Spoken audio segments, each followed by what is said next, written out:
recent $25 billion foreclosure settlement may hit Connecticut homeowners hard now in an effort to improve the housing market down the road.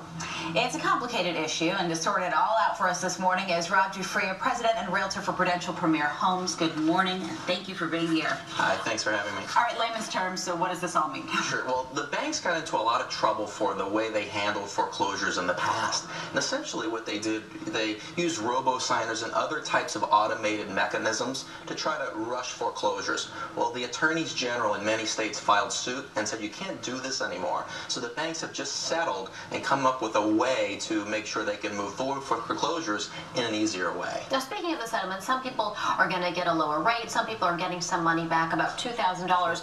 But for folks who have already lost their homes, the $2,000 isn't really going to do much for them if they've already lost their American dream. It really doesn't. It really doesn't. The banks, there's nothing really the banks can do to make the situation right. All they can do is try to appease the consumers that they did wrong by. So that's the purpose of this settlement. The other thing it's going to do, it's going to allow foreclosures to move forward in a way that's legal now and hopefully ferret out some of the softness in the housing market. Hopefully prevent this from happening in the future down the road. I would hope so. I would hope so. So what can we expect this year? This year, Rachel, you're going to see a marginal increase in foreclosures. That's because the people and the homeowners that are significantly past due on their mortgages, where the banks were not foreclosing, now they're going to move forward. Okay? But most of these houses are already on the market. Okay, so I don't think it's going to have a significant negative effect on the market, but you will see an additional amount of foreclosures come on the market. Rob, how does Connecticut compare with other states when it comes to foreclosures? Sure. If you look at the coast, East-West coast have been most significantly negatively affected. Okay, Connecticut is marginally above the average at around 4%. National rates around 3%, but it's a mixed bag within Connecticut. Some towns and municipalities have higher rates, 5% and higher, and some have less than 1/10%. So Connecticut, there's not a one-size-fits-all. Well, what kind of impact, if any, would this have on people if they're trying to sell their home? Rachel, I would say if they're in one of the towns that are seriously affected and they have a lot of foreclosures already, it will definitely hurt. But most of the markets in and around Litchfield County, Hartford County, Middlesex, it's not really going to have that much of a negative effect.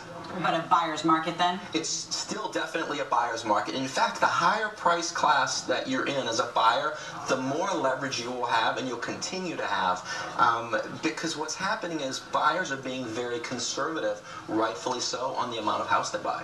So for someone who is considering putting their house up on the market, what would you tell them right now? Would you say hold off for a few years, or is it just depend on their situation? Really? Most people have to buy and sell a house because of more personal reasons than investment. So it's nice to be able to understand the investment implications, but quite frankly, when you have a new child, you get married, or you have a job transfer, you really can't wait on the investment variables that make the most sense. So what I would say is, if there's a reason for you to buy or sell now for one of those personal reasons, don't let the investment implications prevent you from moving forward. There's other things that are more important than the absolute profit or sale on a house. But if you were looking to get into the investment market as far as becoming a landlord, getting a few renters, then it's probably a good time for you to jump in. It's an excellent time. I have actually foreign buyers right now that are clamoring for investment-grade real estate in Connecticut, both multifamily, single-family, and they're looking at building new apartment buildings. So it's an excellent time to be a real estate investor. But that's still kind of a mixed bag depending on the town you're in. That being said, where do we stand as far as rates? Rates on mortgages are 3 3/4% for 30-year fixed.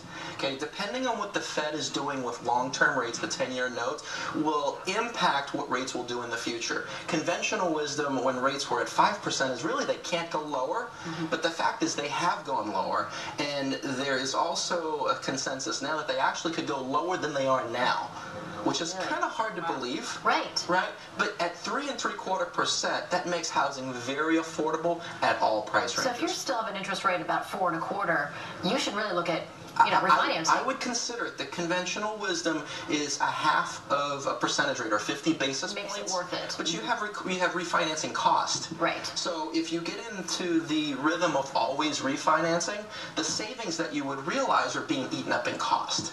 So even if you can save money on the nominal rate, you probably want to wait a little longer till there's more of a 1% spread on the savings. All right. Thanks, Ron. Thank you. Appreciate it. Thank you. Well, another exciting half hour Fox Connecticut's Morning Extras coming up. We are going to have some help for you procrastinating husbands and boyfriends who don't want to end up in the doghouse tomorrow. Valentine's Day gifts that will get you hugs and kisses instead of a